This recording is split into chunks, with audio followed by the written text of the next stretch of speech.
The milk was still warm when it touched his lips. In the royal chambers of Château de Vincennes, 1389, Queen Isabelle de Hainaut watched with predatory satisfaction as her lover, Guillaume, suckled from her servant's breast like a newborn babe. But this wasn't maternal affection. This was the beginning of a sexual ritual, so depraved that court chroniclers would bury the truth for 6 centuries. Isabelle wasn't born to rule. She clawed her way to the French throne through 3 strategic marriages, each husband mysteriously dying within 2 years of their wedding night. The court whispered of poison, but no one dared investigate a woman who could make grown knights weep with a single glance. From her fortress walls, Isabelle commanded an empire of desire that stretched across 3 kingdoms. What appeared to be political alliances were actually elaborate webs of sexual manipulation. But her most shocking practice would remain hidden in chamber records sealed by the church itself. Marie was 17 when she gave birth to her first child in the village below. She never imagined that her ability to produce milk would trap her in a nightmare that defied every natural law. The Queen's guards arrived at dawn, offering gold that her starving family couldn't refuse. The Queen's proposition was delivered in honeyed words that barely masked their poisonous intent. Marie would serve the crown in ways no wet nurse had ever been asked. Her milk would nourish not infants, but the Queen's collection of young male lovers, a practice Isabelle claimed purified their souls and bound them to her forever. Guillaume de Montfort arrived at court seeking military command, his reputation as a warrior preceding him through 3 provinces. At 25, he was everything Isabelle desired: beautiful, ambitious, and completely unprepared for the psychological web she would weave around him. His first night in her chambers would strip away every assumption about royal hospitality.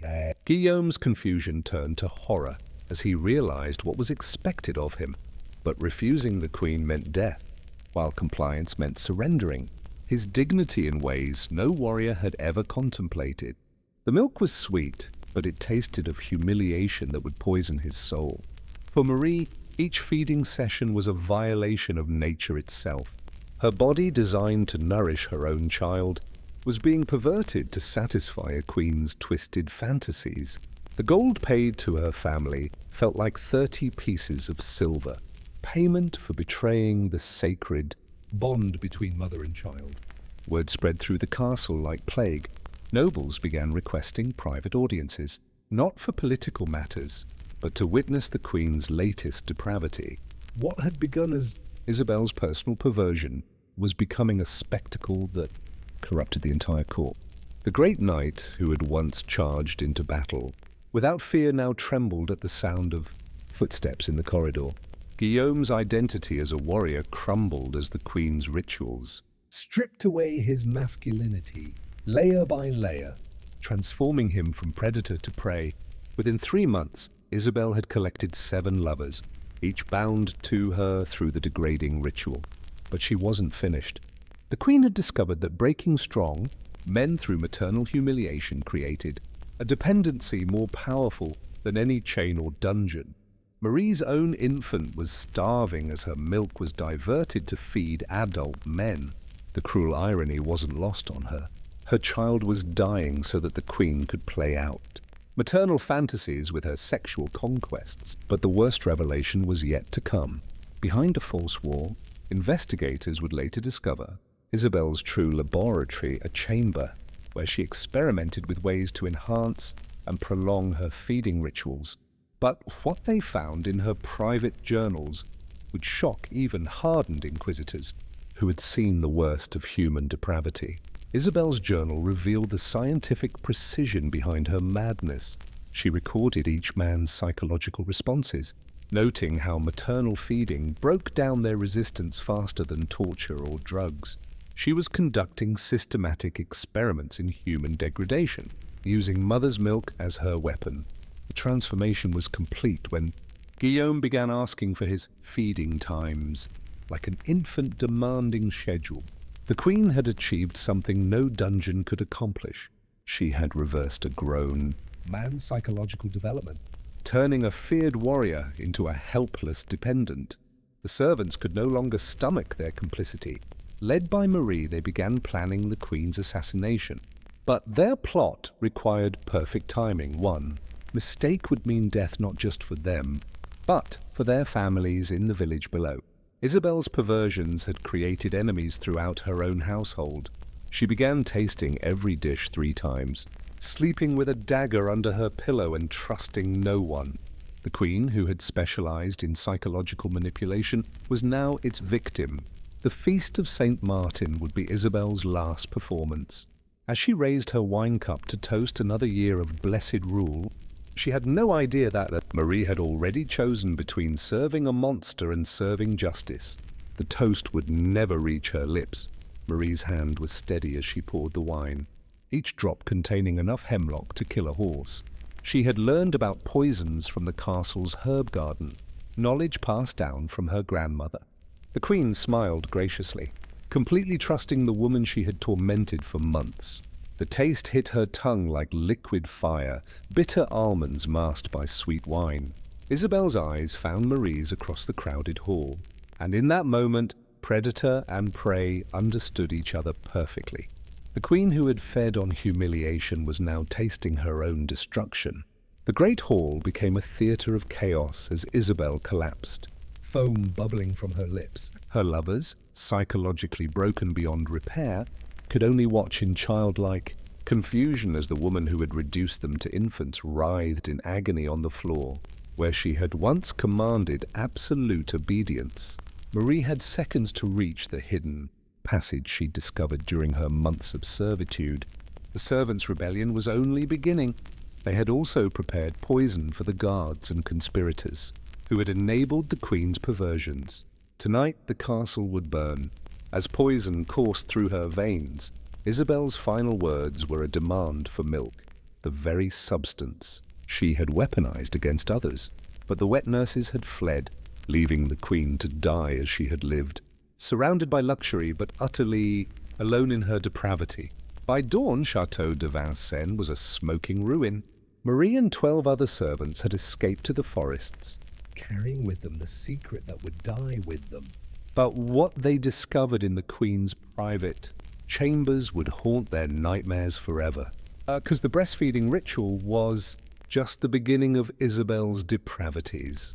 What Marie discovered in the Queen's secret laboratory defied comprehension.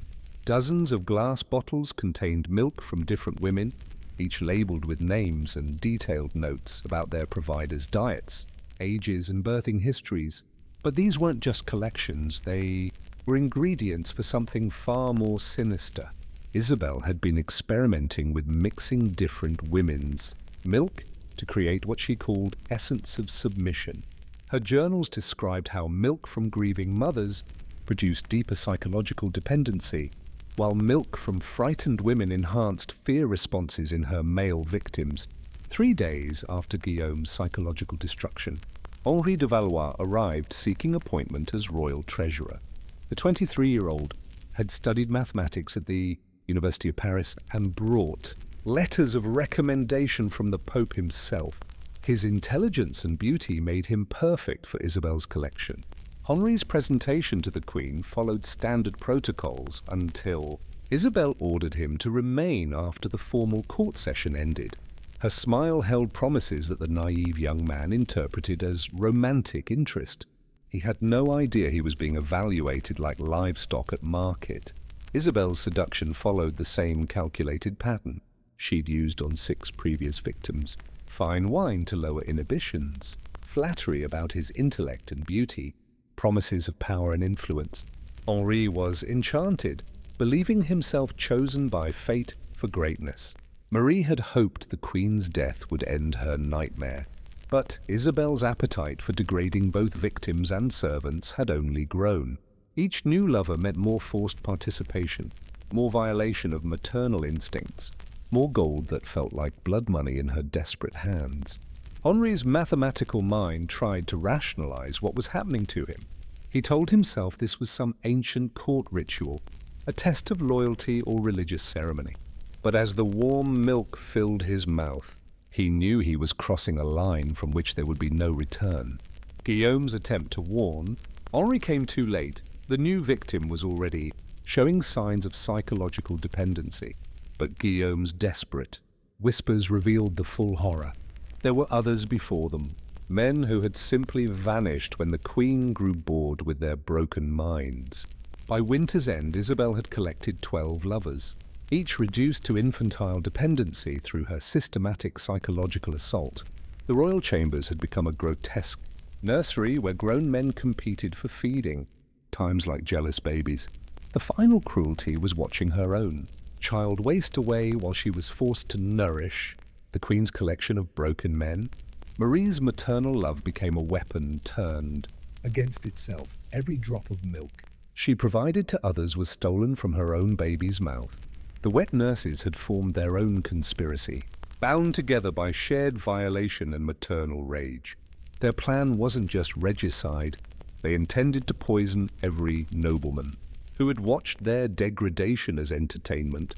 Justice would flow through the castle like contaminated milk. The brilliant mathematician who had calculated complex trade routes for 3 kingdoms could no longer perform basic arithmetic. Henry's mind had regressed to such a degree that he needed help remembering his own name. The Queen's experiment in human degradation had succeeded beyond her wildest dreams. Isabel's private writings revealed the scientific method behind her madness. She theorized that forcing men to accept maternal nourishment rewired their brains, creating permanent dependency. Her goal wasn't just sexual control. She was attempting to create a new form of slavery through maternal manipulation. The servants' uprising began at midnight when Marie rang the chapel. Bell 13 times, the signal for coordinated attacks throughout the castle. What had started as individual revenge became collective justice as every oppressed soul in Vincennes rose against their tormentors. The Queen's guards had never imagined threat from within. Trained to repel armies, they were helpless against servants who knew every secret passage, every weakness in the castle's defenses. The wet nurses' rebellion succeeded because they fought not for conquest, but for their children's survival. The Queen's collection of broken lovers faced a terrible irony. Their psychological dependency was so complete that her death left them unable to function. They wandered the burning castle like lost children, their minds too damaged to comprehend freedom or plan escape. Marie's final words, the dead Queen, were a mother's curse spoken over her own dying child. You stole the milk meant for innocence and fed it to monsters. May you hunger for eternity and find no nourishment in hell. The baby died in her arms as dawn broke over the burning castle. The surviving servants carried more than gold in their escape. They bore witness to crimes that would reshape medieval law about royal immunity. Their testimony, given to church authorities in distant monasteries, would eventually reach Rome itself and change how queens were held accountable for their actions. When papal investigators finally examined the Queen's laboratory, they found evidence of experiments that challenged church teachings about maternal sanctity. Isabel had perverted the sacred act of nursing into a weapon of psychological warfare, creating dependency more powerful than any earthly bond. Guillaume and the others required lifelong care in monastery asylums, their minds too fractured to ever recover. The church recorded their condition as maternal madness, a new form of psychological damage that physicians couldn't cure. They lived as permanent children until their natural deaths decades later. Marie's testimony before the ecclesiastical court lasted 3 days, detailing every horror she had witnessed. Her words were carefully recorded by church scribes, creating the only surviving account of Isabel's perversions. But the truth was deemed too dangerous for public knowledge. The church buried Marie's testimony in sealed archives, declaring the Queen's crimes too depraved for historical record. They feared that knowledge of such perversions might inspire imitators among other nobles. The truth was locked away, with papal seals that wouldn't be broken for 600 years. In 1987, Vatican archivists finally opened the sealed records of Queen Isabel's reign. What they found challenged every assumption about medieval sexuality and power. The systematic nature of her psychological experiments had created a template for sexual domination that historians had never encountered. Marie's courage in preserving the truth eventually exposed a network of similar practices among European nobility. Her testimony led to investigations that revealed maternal manipulation wasn't unique to Isabel, it was a secret tradition among certain royal bloodlines, hidden for centuries behind castle walls and church silence. The letters discovered in Isabel's private correspondence revealed something far more terrifying than individual madness, an organized network of noble women sharing techniques for psychological domination. Queen Margaret of Scotland wrote detailed instructions about maternal binding rituals, while Duchess Catherine described improvements to the basic methodology. Queen Margaret had perfected the technique in the isolation of her Highland fortress, where screams were lost in mountain winds and witnesses could be silenced permanently.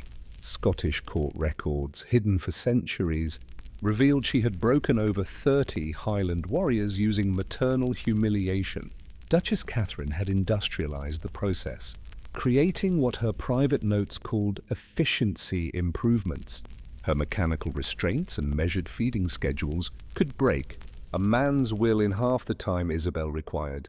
The Burgundian method became the gold standard for maternal domination among corrupt nobility. Marie's courage in opposing Isabel wasn't coincidence. Her grandmother, Countess Marguerite de Foix, had been exiled from court 30 years earlier for exposing similar practices among French nobility.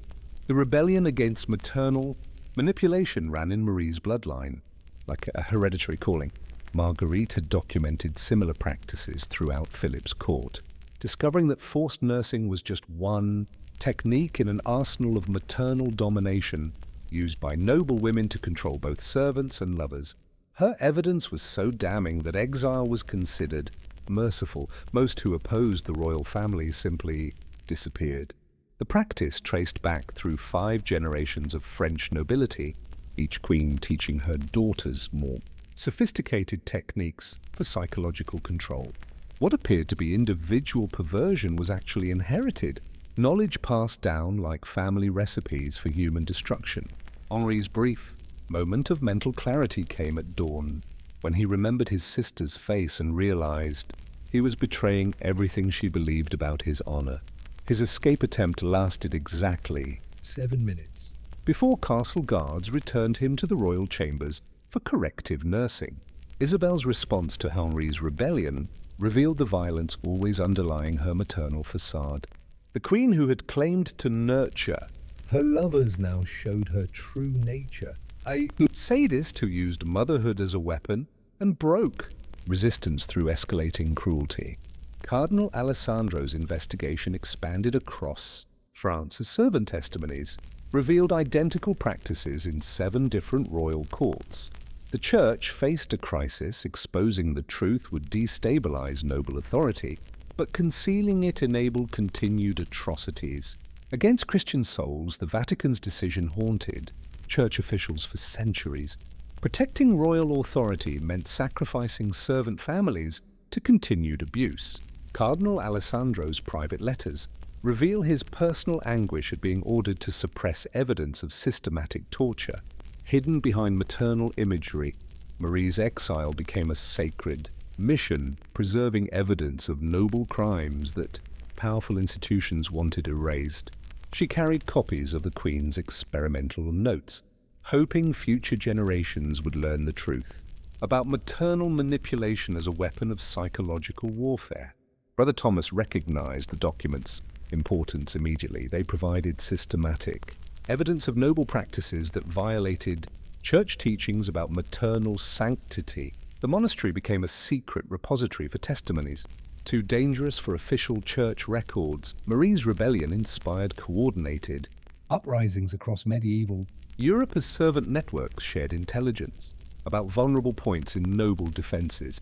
The wet nurse's successful revolt became a template for overthrowing psychological oppression, spreading through underground resistance movements.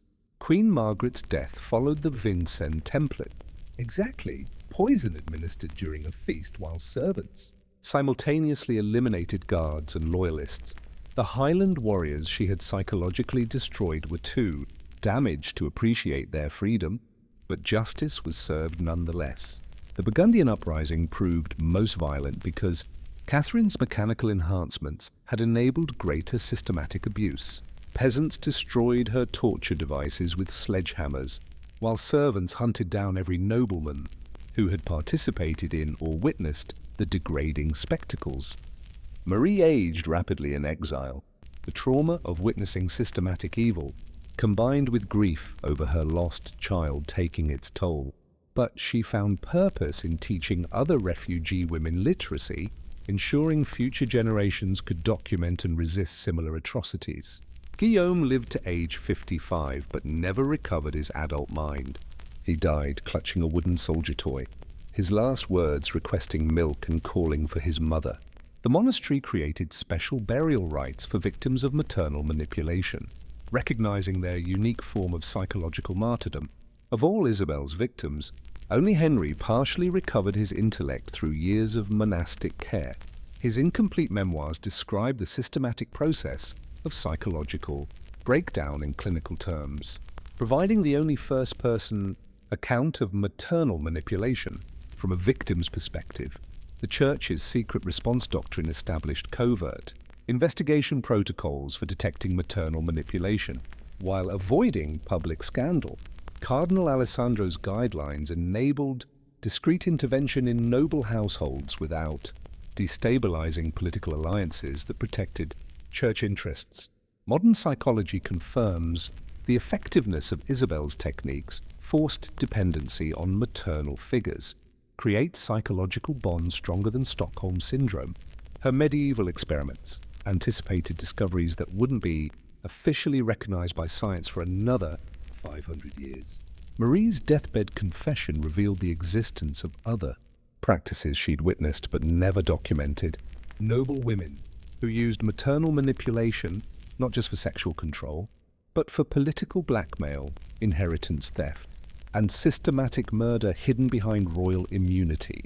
Brother Thomas realized Marie's final revelations were too explosive even for sealed church archives. He buried her confession beneath the monastery foundation with instructions that it should only be opened if similar practices re-emerged in future centuries. When German archaeologists discovered Brother Thomas's cache in 1999, they found evidence of maternal manipulation practices extending far beyond Isabel's reign. Marie's final testimony implicated 12 royal houses across Europe in systematically using nursing as psychological warfare. Even in the modern era, the full scope of medieval maternal manipulation remains classified by European governments. Marie's testimony revealed practices so systematic and widespread that complete disclosure would challenge fundamental assumptions about medieval civilization itself. But one final secret remained, hidden in the monastery ruins, evidence that the practice had survived into the Renaissance and beyond. In Renaissance Florence, Duchess Lucrezia de' Medici had refined Isabel's crude medieval techniques into high art.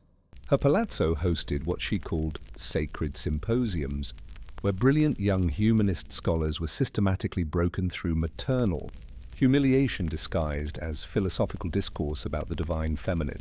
Lorenzo di Benedetto arrived in Florence as the most promising young scholar in Italy, fluent in 7 languages and personally recommended by the Pope for his theological insights. His brilliant mind made him irresistible to Lucrezia, who collected intellectual giants the way other nobles collected exotic animals. Lucrezia's seduction began with genuine philosophical debate about maternal archetypes in classical literature. Lorenzo was enchanted by finding a woman who could match his intellectual passion. He had no idea that every argument about divine motherhood was carefully designed to prepare his mind for psychological subjugation. Lucrezia's underground chamber transformed Isabel's crude technique into Renaissance sophistication. Surrounded by sacred imagery of nursing Madonnas, her victims couldn't resist without seeming to blaspheme against Christian motherhood itself. The religious context made psychological resistance feel like heresy. Lorenzo's brilliant theological training became his weakness as Lucrezia quoted scripture about spiritual nourishment while forcing him to accept physical nursing. His learned mind tried to rationalize the experience as religious allegory, but his body and soul understood the degrading reality. Caterina Sforza was no ordinary wet nurse. She was the daughter of a blacksmith who had taught her to fight before childbirth bound her to lactation. Unlike Marie's broken compliance, Caterina planned resistance from her first day in the Medici palace. Lucrezia systematically destroyed Lorenzo's intellectual identity by burning his writings and replacing complex texts with simple picture books. The man who had debated papal doctrine with cardinals was reduced to tracing letters, with his finger like a child learning to read. Caterina's knowledge of herbal medicine became her secret weapon. By consuming specific plants, she could make her milk taste bitter or cause stomach distress, subtly sabotaging Lucrezia's conditioning process while appearing to comply with orders. The servant resistance had evolved into an intelligence network spanning multiple kingdoms. Wet nurses developed coded language hidden in recipes and household instructions, sharing techniques for subtly sabotaging their noble tormentors while avoiding detection. Lorenzo's suicide attempt failed when his conditioned dependency made him call for Lucrezia's approval before jumping. The Duchess had so thoroughly broken his will that he couldn't even end his own life without permission. The ultimate triumph of psychological manipulation over human autonomy. Lucrezia's ambitions extended beyond Florence to reshaping European power structures through compromised male leaders. Her correspondence with Queen Catherine of Aragon reveals plans to psychologically control King Henry VIII through maternal manipulation, potentially changing the course of English history. Caterina's contact with Marie's survivors provided her with proven techniques for orchestrating palace rebellion. The German monastery had become a center for training resistance fighters in the specific skills needed to combat psychological manipulation while appearing submissive. Unlike the spontaneous uprising at Vincennes, the Florentine rebellion was meticulously planned with military precision. Caterina's tactical knowledge, learned from her blacksmith father, who had served in mercenary companies, transformed desperate servants into an effective fighting force. The Feast of San Lorenzo provided perfect cover for the servants. Strike, guests would attribute any chaos to festival revelry while coordinated attacks, eliminated guards and witnesses simultaneously. Lucrezia's confidence in her control made her blind to the revolution brewing beneath her nose. The Florentine uprising began at sunset when Caterina rang the palazzo. Bells 7 times, the signal for coordinated strikes. Unlike Vincennes' chaotic rebellion, this was warfare conducted with tactical precision that overwhelmed professional guards through superior planning and motivation. Lucrezia's death came not from poison, but from the smoke of her own burning palace. As flames consumed the ritual chamber where she had broken so many minds, she experienced the helplessness her victims had known, trapped in a space designed for her pleasure, but perfectly suited for her destruction. The rescued scholars faced an uncertain future, their minds so damaged that freedom felt more terrifying than captivity. Lorenzo would spend 3 years in monastery, care before regaining enough independence to write his memoirs, but most would remain psychological children forever. Caterina's escape carried more than personal freedom. She bore proof of the maternal manipulation network's expansion into Renaissance Italy. Her documents would enable the German resistance to map the full scope of noble psychological warfare and plan coordinated responses across Europe. The monastery had evolved into medieval Europe's first center for systematic resistance against noble sexual abuse. Brother Thomas had spent 20 years collecting testimonies from victims across the continent, revealing that maternal manipulation was just one technique in an arsenal of psychological weapons used by corrupt nobility. By 1510, the resistance network spanned 12 monasteries from Ireland to Poland. Each location served as both sanctuary for victims and training center for fighters, specializing in different forms of noble psychological abuse. The maternal manipulation crisis had created medieval Europe's first organized human rights movement. The complete monastery archive, finally opened in 2019, revealed that maternal manipulation was practiced by noble families across Europe for over 400 years. The systematic nature of the abuse, carefully documented by resistance fighters, showed organized psychological warfare disguised as sexual privilege. Dr. Elena Moreau, a clinical psychologist and Marie's 18th generation descendant, used the monastery documents to expose the historical roots of systematic psychological manipulation. Her research proved that medieval resistance fighters had developed techniques for combating abuse that modern psychology only rediscovered in the 21st century. Today, the monastery serves as a memorial to victims of systematic noble abuse. Guillaume de Montfort, Henri de Valois, Lorenzo di Benedetto, and 847 other documented victims are finally remembered not as willing participants in royal games, but as casualties of medieval psychological warfare. The monastery archives now contain the most complete documentation of systematic abuse in medieval history.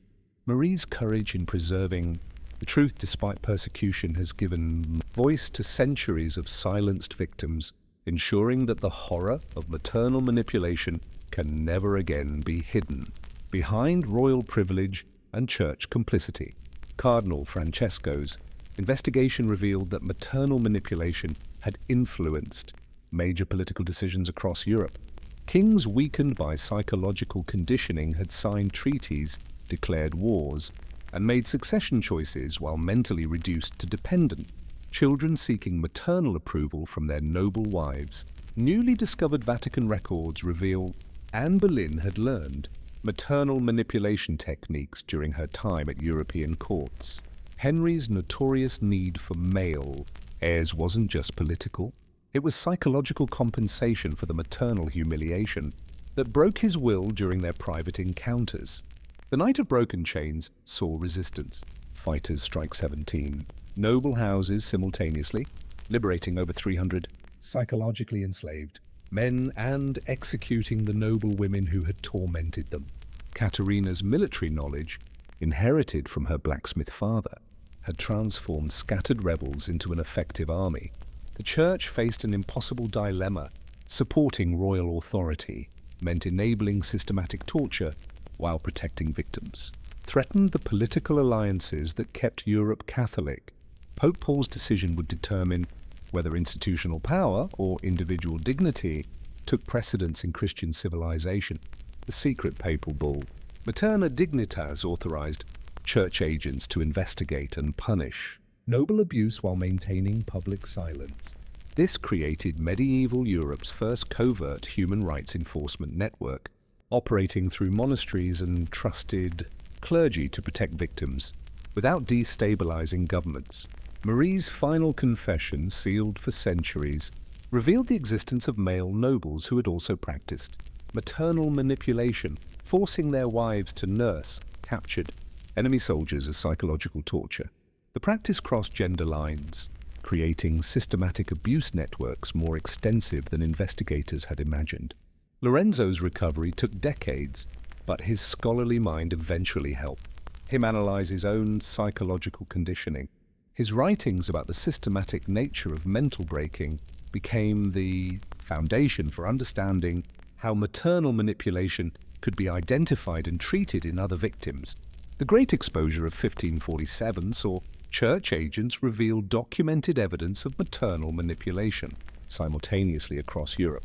The coordinated revelation prevented individual suppression of evidence while demonstrating the systematic nature of noble psychological warfare against both servants and political enemies. Katerina's final campaign targeted the second generation of noble abusers who had inherited maternal manipulation techniques from their mothers.